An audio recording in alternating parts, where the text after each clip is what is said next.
Hello, ഇന്നത്തെ ഒരു വീഡിയോയിലോട്ട് ഏവർക്കും സ്വാഗതം. അപ്പോൾ ഒരു കുഞ്ഞു ചിരട്ടയിൽ നമുക്ക് ഭീമൻ കറ്റാർ വാഴ എങ്ങനെ റെഡിയാക്കി എടുക്കാം.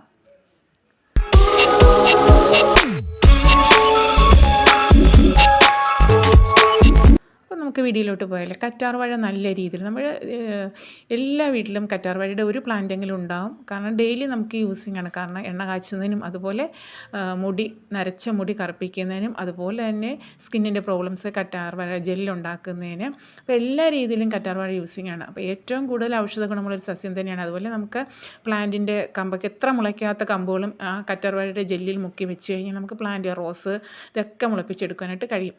അപ്പോൾ ഇങ്ങനെ മുളപ്പിച്ചെടുക്കാനായിട്ട് നമുക്ക് കറ്റാർ വാഴ നല്ല രീതിയിൽ വളർത്തിയെടുക്കാൻ, അതായത് ചിരട്ട ഉപയോഗിച്ച് ചിരട്ടയിൽ നമുക്ക് പ്ലാന്റ് വളർത്തിയെടുക്കുകയും ചെയ്യും. അതുപോലെ നല്ല ഭീമൻ കറ്റാർ വാഴ തൈകൾ നമുക്ക് ഈ ഒരു വളം കൊടുത്തു കഴിഞ്ഞാൽ നല്ല രീതിയിൽ വളർത്തിയെടുക്കാനായിട്ട് കഴിയും. ഫസ്റ്റ് എന്ന് പറയുന്നത് മുട്ടത്തോട് തന്നെയാണ്. മുട്ടത്തോട് നല്ല രീതിയിൽ പൊടിച്ചിട്ട് കൊടുക്കുക. മുട്ടത്തോട് പൊടിച്ചിട്ട് കൊടുത്തു കഴിഞ്ഞാൽ നല്ല വലിപ്പമുള്ള ആ ഒരു കറ്റാർ വാഴ പ്ലാന്റ്, അതായത് ആ ഒരു ഓരോ ലീഫും നല്ല മാംസളമായിട്ട് നല്ല ജെല്ലും ഒക്കെ ആയിട്ട് നമുക്ക് കിട്ടും. മുട്ടത്തോട് ആഴ്ചയിൽ ഒരു ദിവസം മുട്ടത്തോട് പൊടിച്ചിട്ട്, കാൽസ്യത്തിൻ്റെ അളവ് ഏറ്റവും കണ്ടൻറ്റ് കൂടുതലൊരു മിശ്രിതം തന്നെയാണല്ലോ.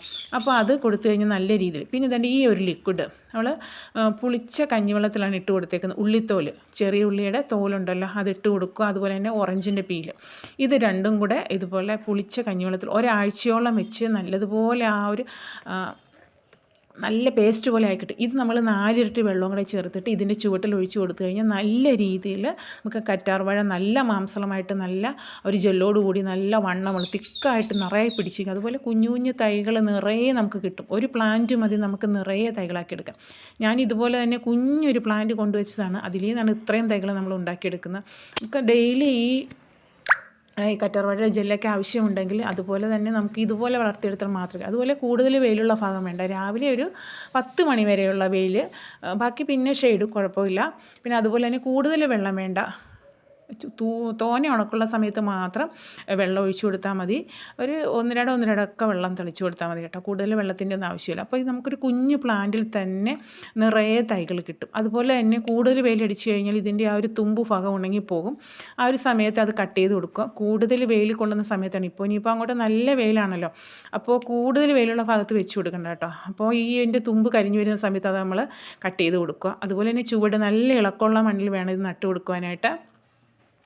അതുപോലെ തന്നെ ഇത് ഈ ഒരു രീതിയിൽ നമ്മൾ നട്ട് കൊടുത്തു കഴിഞ്ഞാൽ, അത് ഞാൻ പറയുന്നുണ്ട്. അപ്പോൾ നല്ല രീതിയിൽ നമുക്കിതുപോലെ നല്ല തിക്കായിട്ട് തൈകളൊക്കെ, അതായത് ഒരു ചിരട്ട മാത്രം മതി. നമുക്ക് കുഞ്ഞു കുഞ്ഞു പ്ലാന്റിൻ്റെ ഇടയിലൊക്കെ തൈകൾ കിട്ടും. അത് ചിരട്ടയിലോട്ട് മാറ്റി കൊടുക്കട്ടെ. നല്ല രീതിയിൽ വളർന്ന് കിട്ടും ചിരട്ടയിൽ നട്ട് കൊടുത്തു കഴിഞ്ഞാൽ. അത് കുറച്ച് പ്ലാന്റ് വലുതായി കഴിയുമ്പോൾ പിന്നെ ചട്ടിയിലേക്ക് മാറ്റി കൊടുത്താൽ മതി. ചട്ടിയോ ബക്കറ്റോ എന്തായാലും കുഴപ്പമില്ല. കണ്ടില്ല, അപ്പോൾ ഇതിനകത്തൊക്കെ തന്നെ നിറയെ തൈകൾ കിട്ടിയിട്ടുണ്ട്. അപ്പോൾ ഈ ഒരു മിശ്രിതവും അതുപോലെ ഈ ഒരു വളവും ചെയ്ത് കൊടുക്കുക. വളത്തിൻ്റെ കാര്യം നേരത്തെ തന്നെ പറഞ്ഞല്ലോ, മുട്ടത്തോടെ ഏറ്റവും നല്ലതാണ്. അതുപോലെ ഈ ഒരു ലിക്വിഡ് മാസത്തിൽ 2 തവണ ഇതിൻ്റെ ചുവട്ടിൽ ഒഴിച്ചു കൊടുക്കുക. വേറെ വളമൊന്നും കൊടുക്കേണ്ട കാര്യമില്ല. വളരെ യൂസ്ഫുള്ളായിട്ടുള്ള ഒരു തന്നെയാണല്ലോ കറ്റാർ വാഴ. കുറേ ഒക്കെ ആയിക്കഴിയുമ്പോൾ നല്ലതുപോലെ ഇതിൽ ഫ്ലവറിങ് ഒക്കെ ഉണ്ടാകും കേട്ടോ. പക്ഷേ ഇതിൽ ഫ്ലവറൊന്നും ഉണ്ടായിട്ടില്ല. ഫ്ലവർ ഉണ്ടാവും, ഞാൻ കണ്ടിട്ടുണ്ട് പലയിടത്തും. അപ്പോൾ ഇതുപോലെ നമ്മൾ നട്ട് കൊടുക്കേണ്ടത് എങ്ങനെയാണെന്ന് വെച്ച് കഴിഞ്ഞാൽ, ഒഴിഞ്ഞ ചട്ടി എടുക്കുക. ചട്ടിയിൽ ഇതേ കണ്ടില്ലേ, ഇതുപോലെ ഉണങ്ങിയ കരിയില കേട്ടോ, ഏറ്റവും നല്ലതാണ്. ഉണങ്ങിയ കരിയില ഇതിൻ്റെ അടിവളമായിട്ട് കൊടുക്കാം നമുക്ക് കേട്ടോ. നല്ല വേരിനൊക്കെ നല്ല ഗ്രോത്ത് ഉണ്ടായിട്ട് നല്ല ആ വേര് പെട്ടെന്ന് ഓടി കിട്ടുവാനൊക്കെ ഇതുപോലെ കരിയില മിക്സ് ചെയ്ത് കൊടുക്കുന്നത് ഏറ്റവും നല്ലതാണ് കേട്ടോ. അതുപോലെ തന്നെ അതിലേക്ക് ചകിരിയും അതുപോലെ ചിരട്ടയുടെ പീസും, ചിരട്ട കുഞ്ഞു കുഞ്ഞായിട്ട് പൊടിച്ചിട്ടിട്ട് അതും, അതുപോലെ ഈ ചകിരിയുടെ പീസ് നമ്മുടെ വീട്ടിലുണ്ടാവില്ല. ഇതും കൂടെ ആദ്യമേ രണ്ടാമത് ഇതിൻ്റെ പുറത്തേക്ക് ഇട്ട് കൊടുക്കുക. ചിരട്ടയുടെ പീസും ഇതുപോലെ കുഞ്ഞു കുഞ്ഞു ചകിരിയും ഇതെല്ലാം കൂടെ ആ ഒരു മിശ്രിതം കൂടെ നിറച്ച് കൊടുക്കുക. അതിൻ്റെ മേലെ ചാരവും അതുപോലെ തന്നെ ചാണകപ്പൊടിയും കൂടി ഇട്ട് കൊടുക്കുക കേട്ടോ. ഈ ചിരട്ട പീസും അതുപോലെ തന്നെ വിറക് ചാരം ഉണ്ടല്ലോ, ഒത്തിരി മതി ചാരവും അതുപോലെ തന്നെ ചാണകപ്പൊടിയും ലേശം മണ്ണ് മാത്രം മതി. നല്ല രീതിയിൽ മറ്റ് കെമിക്കലോ ഒന്നും യൂസ് ചെയ്യേണ്ട. നല്ല തിക്കായിട്ട് ഭീമൻ കറ്റാർ വാഴ എന്ന് പറയാം നമുക്ക്. അതേ രീതിയിലും നല്ല വലിപ്പമുള്ള ലീഫ് നമുക്ക് കിട്ടും. അപ്പോൾ ഈ ഒരു മിശ്രിതത്തിലേക്ക് നമുക്ക് ഈ കുഞ്ഞു കുഞ്ഞു പീസ്, അപ്പോൾ ഞാനാണെങ്കിൽ ഇതുപോലെ കുഞ്ഞു ചിരട്ടയ്ക്കകത്ത് ഇതിൻ്റെ പ്ലാന്റ് ഇത് കൂടുതൽ തിക്കായിട്ട് നിന്ന് കഴിഞ്ഞാൽ വളരാൻ ബുദ്ധിമുട്ടാണ്. അപ്പോൾ കുഞ്ഞു കുഞ്ഞു തൈകളെല്ലാം ഈ ഒരു ചിരട്ടയിലോട്ട് മാറ്റി കൊടുക്കട്ടോ. അല്ലാതെ ചട്ടിയൊന്നും വേണം നിർബന്ധമില്ല. അതിനുശേഷം ഇത്തിരി വലുതായി കഴിയുമ്പോൾ ഇതുപോലെ ചട്ടിയിലിട്ട് ഈ ഒരു മിശ്രിതത്തിൽ നട്ട് കൊടുക്കുക. അപ്പോൾ ഒരു ചിരട്ട കൊണ്ട് തന്നെ നമുക്ക് നല്ല രീതിയിൽ തൈകൾ പെട്ടെന്ന് മാറ്റി നട്ട് കൊടുക്കുകയും ചെയ്യും. അതുപോലെ ഈ ഒരു വളം അപ്പോൾ ഈർപ്പം ഈ ഒരു ചിരട്ട പീസും അതുപോലെ തന്നെ ചകിരിയുടെ പീസും കിടക്കുന്നത് കൊണ്ട് നല്ലതുപോലെ ഈർപ്പം ഇതിൻ്റെ മൂട്ടിലുണ്ട്. അപ്പോൾ നമ്മൾ പ്രത്യേകിച്ച് വെള്ളം ഒഴിച്ചു കൊടുക്കേണ്ട കാര്യമില്ല. ഈ ഒരു നനവ് മാത്രം മതി, ഈ ഒരു തണുപ്പ് മാത്രം മതി.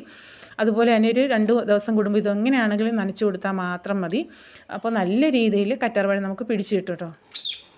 മറ്റ് കെമിക്കൽ വളങ്ങളോ ഒന്നും യൂസ് ചെയ്യേണ്ട. കറ്റാർവാഴ കൊണ്ട് നമുക്ക് പല രീതിയിലും യൂസ്ഫുള്ളാണ്. ഇതിൻ്റെ ആ ഒരു ജെല്ല് തയ്യാറാക്കുന്നതൊക്കെ ഒരു വീഡിയോ നേരത്തെ തന്നെ നമുക്ക് പല രീതിയിലും ഉരുളൻകിഴങ്ങ് വെച്ചിട്ടും ഇതിൻ്റെ കൂടെ ഉരുളൻകിഴങ്ങ് കൂടെ ഒക്കെ ആഡ് ചെയ്തിട്ട് നമുക്ക് ഇതിൻ്റെ ജെല്ല് ഉണ്ടാക്കിയെടുക്കാം. അല്ലെങ്കിൽ കറ്റാർവാഴ മാത്രം മുഖമൊക്കെ വാഷ് ചെയ്യുന്നതിനും അതുപോലെ താരനൊക്കെ ഉള്ള സമയത്ത് തല തേച്ച് കഴുകുന്നതിനും എണ്ണ കാച്ചുന്നതിനും കറ്റാർവാഴ എല്ലാം മസ്റ്റാണല്ലോ. നല്ല ആ ഒരു ജെല്ല് കണ്ട് ഇത്രയും നല്ല തിക്കായിട്ടൊന്ന് നല്ല വണ്ണമുള്ള ആ ഒരു ലീഫ് നമുക്ക് കിട്ടും. അപ്പോൾ ഇതുപോലെ നിറയെ കറ്റാർവാഴ തൈകളും അതുപോലെ നല്ല രീതിയിലുള്ള പ്ലാന്റും ഒക്കെ കിട്ടുവാനായിട്ട് നമുക്ക് ഈ ഒരു വളങ്ങളും അതുപോലെ തന്നെ ഈ ഒരു പോട്ടി മിക്സും ട്രൈ ചെയ്ത് നോക്കുക. നിങ്ങൾക്ക് ഈ വീഡിയോ ഇഷ്ടപ്പെട്ടെന്ന് തോന്നുകയാണെങ്കിൽ ഉപകാരപ്പെട്ടെന്ന് തോന്നുകയാണെങ്കിൽ ഒന്ന് ലൈക്ക് ചെയ്യുക. അപ്പോൾ നിങ്ങളുടെ അഭിപ്രായങ്ങളൊക്കെ ഒന്ന് കമൻറ്റ് ബോക്സിൽ അറിയിക്കാം. ചിലർക്കൊക്കെ പരാതിയാണ് കറ്റാർവാഴ പിടിച്ചാൽ തീരെ ലീഫ് വരുന്നില്ല, അല്ലെങ്കിൽ അത് വളരെ നേർത്ത ആ ലീഫാണ് കിട്ടുന്നതെന്നൊക്കെ പറയാറുണ്ട്. പക്ഷേ ഈ ഒരു വളം യൂസ് ചെയ്താൽ മാത്രം മതി, മറ്റ് കെമിക്കൽ വളങ്ങളൊന്നും വേണ്ട. നമുക്ക് നല്ല രീതിയിൽ കറ്റാർവാഴ ഒരു കുഞ്ഞൊരു തൈ കിട്ടിയാൽ മതി നിറയെ ആക്കിയെടുക്കാം. അപ്പോൾ ഇത്തരത്തിലുള്ള ടിപ്സും കാര്യങ്ങളൊക്കെ ഒന്ന് ട്രൈ ചെയ്ത് നോക്കാം കേട്ടോ. അപ്പോൾ നിങ്ങൾക്ക് വീഡിയോ ഇഷ്ടപ്പെട്ടുവെങ്കിൽ ഒന്നുകൂടി പറയാണ്, സബ്സ്ക്രൈബ് ചെയ്യുക, ലൈക്ക് ചെയ്യുക. ഓക്കെ.